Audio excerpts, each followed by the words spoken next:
मंत्र बुलंद गुरु महावाक्य मोक्ष बुलंद गुरु की कृपा।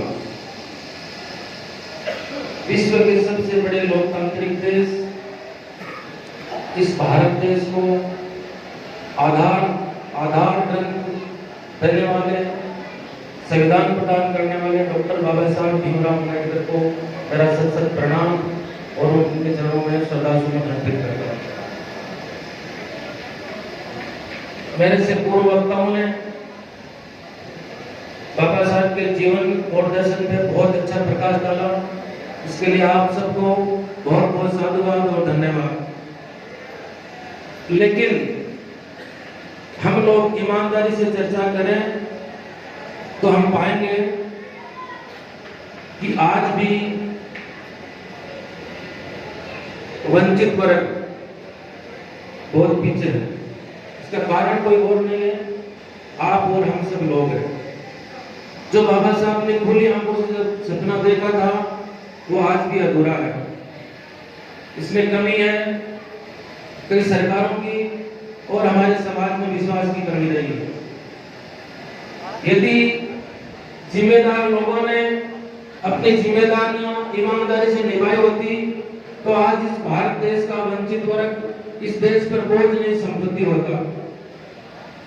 यदि लोगों ने अपनी अपनी जिम्मेदारियां ईमानदारी से निभाई होती तो गांव के अंतिम छोर पे बसे गरीब का टूटा छप्पर नहीं होता। यदि अपनी जिम्मेदारियां ईमानदारी से निभाई होती तो आज कोई भी इस देश में रहने वाला गरीब नहीं होता। मैं ज्यादा नहीं कहकर इतना ही कहूंगा कि आपस में भाईचारे की भावना रखें। इस देश में सबको बोलने का, रहने का, खाने का, पीने का, उठने का, किसी धर्म को मानने का बाबा साहब ने संविधान में स्वतंत्रता प्रदान की है। पुनः मैं आपसे यही कहूंगा, ज्यादा मतलब शिक्षा की बात करता हूँ। अभी आपने कहा कि शिक्षा सेरने का वह दूध है जो पिएगा वो दाढ़ेगा।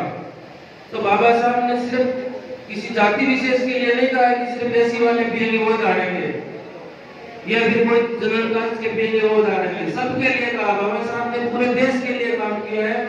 तो मैं पुनः आपसे ये कहूंगा कि आजकल देखा जाता है कि जितने भी महापुरुष हमारे देश में जिनका अच्छा योगदान रहा है वो सर्व समाज में पैदा हुए हैं।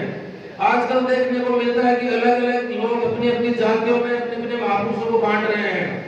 तो पुनः मैं आपसे कहूंगा कि महापुरुषों को जातियों में नहीं बांटे, वो सबके होते हैं, पूरे देश के होते हैं। और बाबा साहब जैसी शख्सियत इस भारत देश के लिए, पूरे विश्व के लिए उन्होंने काम किया है। आज कोई स्वतंत्र भारत का कोई राष्ट्रवादी व्यक्ति है तो बाबा साहब है, और राष्ट्र हित से आज तक कोई पैदा हुआ है सर्वश्रेष्ठ तो बाबा साहब है। और इस विश्व में सबसे ज्यादा जयंती किसी शख्सियत की मनाई जाती है तो डॉक्टर B.R. अम्बेडकर की मनाई जाती है, क्योंकि उन्होंने शिक्षा से सब कुछ ग्रहण किया और शिक्षा लेने के बाद में उन्होंने निःस्वार्थ इस देश को अपने खून पसीने से योगदान से सींचा है। तो मैं पुनः आपसे ये कहूंगा कि शिक्षा अपने बच्चों को जरूर दिलाए और शिक्षा के साथ साथ संस्कार दिलाए, क्योंकि जहाँ संस्कार है वही अच्छी शिक्षा होती है। बिना संस्कारों के लिए डिग्री कोई काम की नहीं है। क्योंकि आजकल हमारे जो हम देखते हैं घरों में हमारे माता पिता बुजुर्ग लोग, उनके पास भले ही शिक्षा नहीं थी लेकिन संस्कार थे। संस्कारों की वजह से उन्होंने आपको पढ़ाया, आपको आगे बढ़ाया। अभी आप बोल रहे थे कि बाद समाज पीछे है, समाज पीछे बहुत कम है, अब तो ज्यादा बढ़ रहा है। और हर समाजों ने तरक्कियां करी है शिक्षा के बल पे। तो शिक्षा बहुत जरूरी है। 4 प्रकार के विकास होते हैं।